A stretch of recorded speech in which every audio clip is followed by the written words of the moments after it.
everybody! Welcome to Adrianne's Kitchen!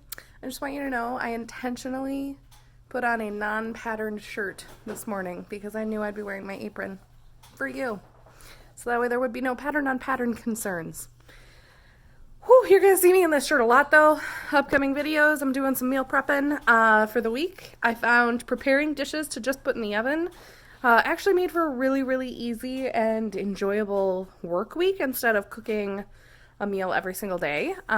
Just having to bake it or just having to like put something onto the oven or onto the stovetop was super helpful. So we're going to do similar things today. We're starting with chocolate chip cookies. Yum. Step number 1, wash your hands. Step number 2, hand it in the apron. Step number 3, get yourself a beverage. It is approximately 10:30 in the morning, so of course I'm double fisting coffee. Earl Grey. Let's go. The sous chef shall not be joining me today. He is going out into the forest, and those are chainsaw pants so he doesn't lose a leg, because I will be very angry if I lose my sous chef. Safety first. So per pretty much every baking recipe I've done, mix your dry ingredients. Almond flour, salt, baking soda. What else did I put in here? Oh, cocoa powder, obviously. I don't have baking soda, so I just quick looked up a replacement and baking powder. 3 times the amount of baking powder is typically the amount of baking soda that you would use. I did not know this because I'm not a baker, so I've got like a ton of baking powder and 0 baking soda, and I just feel like I've learned a lot. I did not know things about baking powder, baking soda differences until today. Anywho, mix your dry ingredients, whisk it up, so that way it's all incorporated. You can see some of that baking powder in there is still kind of chunky. And then we're going to take 12 tablespoons of butter, so 1.5 sticks, and we are going to blend that up with 3/4 cup sugar. We're going to use erythritol, OBS, until it's light and fluffy. Let's go. So the recommendation is that you have room temperature butter, which I did, and it looks like it's now stuck on my whisks, so this will be fun. Anywho, maybe a little more room temperature would be appropriate. After the butter and the sugar are mixed up, you will add 2 eggs and the vanilla extract. And we're going to blend this until it's pretty much smooth, and then slowly incorporate the dry mixture into this. And then fold in my chocolate chips, because I have them forever and ever. Okay, scoop it into your cookie shape, flatten them a smidge. We're going to put a little bit of salt over the top of them, and then we're going to bake them at 350 for about 8 to 10 minutes. While those are in the oven, we are going to follow rule number 4, clean as you go. Put all our crap away, wash some dishes, get the second batch of cookies in, and then we can relax while we just wait for cookies to be finished. Yum! My mom was a really great baker. She baked a lot. She made different types of like dessert breads, like cranberry orange bread stuff, or she was great at a bundt cake. She always made me this super delicious chocolate cake for my birthday because that's what I requested. It is chocolate cake and then a can of condensed milk that's poured over it.